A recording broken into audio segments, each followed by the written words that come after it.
9ই মুহররম, তারপর দিন 10ই মুহররম। রাসূলুল্লাহ সাল্লাল্লাহু আলাইহি ওয়াসাল্লাম আশুরার রোজা, 10ই মুহররমের রোজা আজীবন রাখতেন এবং সাহাবায়ে কেরামকেও আদেশ করতেন। হাদিসে এভাবেই আছে যে নবীজি রাখতেন, সাহাবীদেরকে আদেশ করতেন। এজন্য আমরাও আপনাদেরকে বললাম যে আমরাও রাখবো ইনশাআল্লাহ, আপনাদেরকেও রাখবার জন্য বললাম। রাসূলুল্লাহ সাল্লাল্লাহু আলাইহি ওয়াসাল্লাম বলছেন ইন্তেকালের আগের বছর যে আমি এতদিন একটি রোজা রাখতাম, আগামী বছর আল্লাহ আমাকে হায়াত দিলে লা আসুমান্না তাসিআ, 9 তারিখের রোজাটাও রাখবো। এই হিসাবে 9, 10 এই 2 দিন আশুরার রোজা রাখা উত্তম, আফদাল, অথবা 10, 11 এটাও রাখতে পারে। তাহলে ইচ্ছে করলে মঙ্গল বুধবার অথবা বুধবার বৃহস্পতিবার এই 2 দিন রোজা রাখবেন।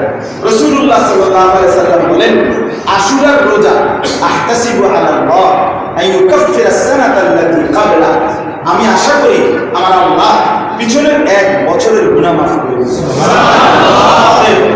আশুরার এই রোজা আপনারা রাখার চেষ্টা করবেন। বলেন ইনশাআল্লাহ। আজকে রাতে সেহরি খাবেন, কালকে রোজাটা রাখবেন, তারপরের দিন সেহরি খাবেন, তারপরের দিন বুধবারে রোজাটা রাখবেন।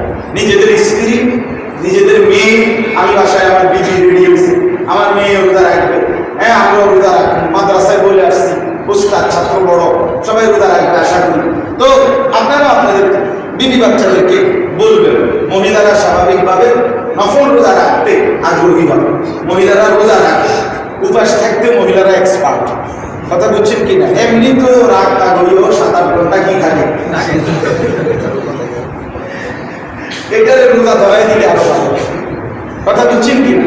এমনি না খাইয়া থাকে না, তাইলে সহজ। অর্থাৎ মা বোনদেরকেও বলবেন, স্ত্রীদেরকেও বলবেন রোজা রাখ।